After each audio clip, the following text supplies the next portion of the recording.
Hey everyone, welcome into the Flippin' Hippos YouTube channel. Today is Monday, April 10th. Because it's a Monday, that means it's time for What Sold on eBay. We are going to take a look at 2 weeks worth of sales. Highlights of the sales, I should add. We're looking at March 27th through April 9th.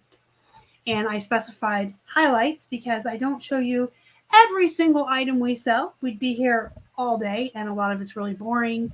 Clearance items and bread and butter that no one's interested in. So I always pick out the solid bread and butter brands I want to share with you. Any BOLO items, any exciting items, any and all plush that we sell. And sometimes I pick out our mistakes or our poop items to show you guys so that you can learn from our mistakes and not have to commit them yourselves. So without further ado, let's jump on in here with this Mojang Minecraft zombie. This is Steve, the zombie. Say hi, Steve. Steve and his friend, the monkey here, by Toy Factory, actually sold to a friend who purchased them for his boys. Danny, you might know him as Flippin' Daddy. He's been a guest on this channel before. Danny, thank you so much for purchasing the monkey and the Minecraft zombie and supporting us. He did buy them for his little boys, who are so adorable and sweet, because they wanted to support us and help feed a hungry hippo. So thanks again, Danny. All right, next up we have a Gans Webkins Himalayan cat. This sold for $11.99. Y'all, I talk about Gans all the time. They're hit or miss. They can be $10 to $12 low-end bread and butters. They can go all the way up to $50 depending on the size and the animal you have. Whether or not it has a code can come into play, but usually it's more about which animal you have and how rare or oversaturated it is. On their tags, they always have a code, which is different from the code that comes on their person. When you see no code, they have a sealed code. If they have it, it should be sealed in like a little plastic envelope tied to them with a ribbon. It's something you can do online with them, and people need the code to go online and interact. So you always want to say no code or code, always. And I like to put it in like 5 places because nobody reads. So I put it in the title. The item specifics on eBay will actually ask you if there's a code or not. And I always put it in here as well. But on their tushy tags, they have some numbers and letters, and often what type of animal they are. This says Himalayan, HM165, so I'm going to put that in the title because that's what collectors are looking for. I believe all of these were 50 cents or $1 so far, and they did all ship first class. We put the monkey and the zombie in together. All right, next up we have a Disney Lion King, ready to roar, Simba. He came in a wholesale lot, so he was like $1, maybe $1.50. He does work. He is super cute. He did weigh over a pound, so the buyer paid shipping on him as well. And he sold for $19.99. And then in addition to that, the buyer paid for shipping. It was a little bit more than this. Whenever you pull up your solds, it's always going to show you like if you're shipping to yourself, to your own zip code. I did ship him in a priority large box that you can get for free at USPS.com. Next up, we have a Kelly Toy Pink Flamingo. Again, another wholesale plushie purchase, so about $1.50, maybe $1.75. This sold for $19.99. Or did it? No, I took best offer of $18. I gotta check my notes. I'm sorry, guys. Check your notes. $18 on a best offer, shipped first class. And last but not least, we have BJ here from Barney and Friends. This guy was actually just listed on Friday. I took the photographs and put them in, and Keith listed him, and he sold over the weekend. I did take a best offer of 12 because 14 was a little high. I do like the price a little bit high. You can see he would have been $16 if we had a 20% off sale, and then he went down to $14. I do price high to give me that room to be able to run 20 to 25 or 30% off sales and do offers. Completely happy with taking $12 on this. And he shipped first class. He just shipped out this morning. All right, now we're going to get into some clothing, bread and butters and bolos. You guys, 7 for All Mankind. I still find it to be a reliable, solid brand to flip. A lot of resellers now have got this mindset that 7 for All Mankind is no longer valuable brand, and they only look for the dojos. You do want to look for the dojos. The last pair we had, I listed and sold within like a day for full price of 60 or 70 on Poshmark. So you do want to find the dojos, but the other ones, they're solid bread and butter. I mean, these sold for $23 on the best offer. They cost us 99 cents. So they're not as exciting as they used to be when we first started reselling. I could list 7 for All Mankind, even these that aren't the dojos, for $40 all day long. And that is why you should not race to the bottom, because it trashes entire brands. A New Day. So this is a poop brand. Absolutely. I do believe this might even be a Walmart brand. But you know what? It is new attacks. And it was 99 cents cost of goods. So a lot of times I will overlook the fact that a brand is a poop brand if I can get it for 99 cents if it's new tags. And that also applies to large sizes like men's big and tall, women's plus size, and things that have really great graphics. We've been known to buy poopy brands of men's shirts if it's like a double XL with really great Hawaiian style graphic shirt for 99 cents. So these shipped first class. The jeans shipped in a flat rate envelope, by the way. Old Navy, all day long, bread and butter. I get these for 99 cents.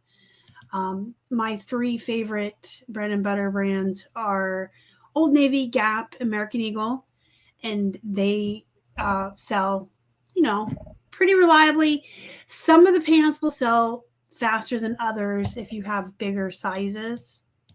If you have button flies, men's go quicker. Most of our bread and butter jeans take around 6 months, maybe up to 9 months to sell. And we get them for 99 cents. So I fill up our cart every week at the Salvation Army and the Goodwill both with all the bread and butter brands. If it's 99 cents and it's a bread and butter brand and it's not damaged in some way, it's going in my cart. I listed these for a little more than normal. I usually start Old Navy at 20. These started at 22 because of the button fly. And they sold for $21.99. And shipped in a a flat rate envelope. I still want to call them padded, but we're using the cardboard ones now. This is an example of why I love jean shorts. These are girls. These aren't women's. This celebrity pink brand of like full-length jeans, women's, I will leave behind all day long. I do not source it. I don't care if it's 50 cents. It's a poop brand. The full-length jeans, I can't even get $8 for. And that would be with free shipping. I mean, they're just not a good brand. However, I don't shy away from jean shorts because they sell for more and more quickly than jeans. In a lot of instances, you can get more for these than you can the full length.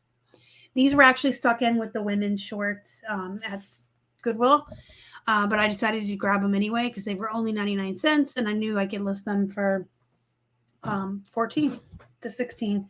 So we decided on $13.99 after looking them up, and they sold for $13.99. And these are little girls, which typically sell for less than women's. So don't pass up on those jean shorts, even in the kids sections, guys. All right, this is a brand that Keith and I have always liked. I love the men's shirts. They come in really big sizes, so you can ask for a little bit more money. I think some of the smaller sizes in this brand can be considered kind of poopy sometimes, but most of them are always going to be these really big sizes. They have jeans as well. We've always loved Academics. We pick it up whenever we find it. This polo sold for $19.49, shipped first class. And then we sold a button front shirt for $19.24. So this one we took a best offer on. This one was just on sale at 30% off. And both of them were 99 cents. This one was new with tags. I mean, they sold really quick. That's the thing about having the larger sizes like that. They will sell more quickly. You can see this is a 6XL. I do enjoy picking up women's tops or t-shirts that are the popular jeans brands. So like Lucky Brand, Cut from the Cloth, Madewell, Seven for All Mankind, True Religion. They all make t-shirts and shirts as well, and men's too. And if they're popular jeans brands, the shirts will do well too.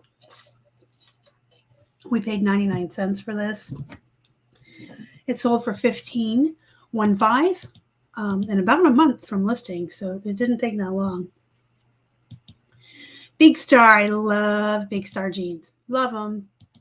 In fact, I think they were featured in my jeans that sold in March video, several pairs. These have been hanging on tight to their value. I mean, they used to be worth maybe $35, $40. I can list them at $30 now. But that's just another example of why you shouldn't race to the bottom. I did take a best offer on these at $26.99, and I paid about, I want to say $2 for these, maybe $2.50 on a half off day. Then we have this book. This is the last thing I wanted to show you this week from our highlight reel. This is the novels of Charles Dickens. We got this at a yard sale years ago. And this poor book fell off and wasn't listed for the longest time, and we didn't know because it was in a box of other books. And when we moved to Florida, we discovered it hadn't been listed, so we relisted it. And lo and behold, when we moved back here to Pennsylvania and I was doing the audit recently, I found a box of stuff in the garage that was just odds and ends, like books and stuff. And I'm like, let me make sure that all this stuff is still listed. If you saw the Skechers that had sold on Poshmark a couple months ago, that sold like overnight with damage, they were in that box as well. So this poor book, for some reason, the elves on eBay just kept delisting it. I don't know why. It just kept falling off. Every time I found this book in a box, I double check it wasn't listed anymore. Thankfully, we do use List Perfectly. So I could just go into my catalog there, look for Charles Dickens in the search. There it is. And, push one button and list it again. So when I find things that fall off, it's that easy for me. I would just type Dickens, take off these parameters over here to make the search really quick. I spoke too soon. There we go. And if it had just fallen off of eBay, it would just be sitting here on List Perfectly. It might even still say it's on eBay. And then I would just push this button, push eBay, copy, and put it back out. This is why I love List Perfectly. You should be doing an audit on your store minimum of 2 times a year. If you're an overachiever and don't have a lot of inventory, you could do one every quarter. I always find stuff that falls off of eBay. I don't know what it is. I call it the elves. Same ones, or the cousins are the ones that steal your socks from the dryer. But when I did an audit, we moved back here last year at the end of October. So kind of like in November and December, I was sort of doing as much of an audit as I could around Q4 being so busy and having just moved. I finished it up at the beginning of this year. I found over 100 items that had fallen off of eBay. Now, some of them I think are the ones that the buyer never pays, and we have that automatic cancellation set up. After so many days, if they don't pay, eBay opens a case, closes the case, and then that's that. But the item never gets relisted. I think a lot of them are that, but some of them are not, and they just fall off. And back in prehistoric times, before there was List Perfectly, I would have to go pull the item, rephotograph it, and relist it. But now it's much easier. If you're not using List Perfectly, you should be. You can try it for 30% off your first month with our code flippinhippos. Anything else I wanted to tell you guys? Don't forget to use your coupon codes. We're just starting in the new quarter now, so you have a new coupon code to use for free eBay shipping supplies. And next Monday, taxes are due. So if you haven't filed your taxes yet, I would tell you probably want to get on that this week, going into the weekend, because Monday is the day they are due. And also, you need to pay your quarterly. I am not a tax specialist, so I'm not really giving you financial advice. I'm just saying it's probably a good idea to file your taxes before the due date. And it's probably a good idea to pay quarterly taxes if you're self-employed. If you need help with any of that, I do advise you to talk to a CPA or someone that can help you with that. But I can tell you the deadline's next Monday. So get your free supplies, file your taxes, and go be productive and make some money. Thanks for watching. Y'all are the best. Bye.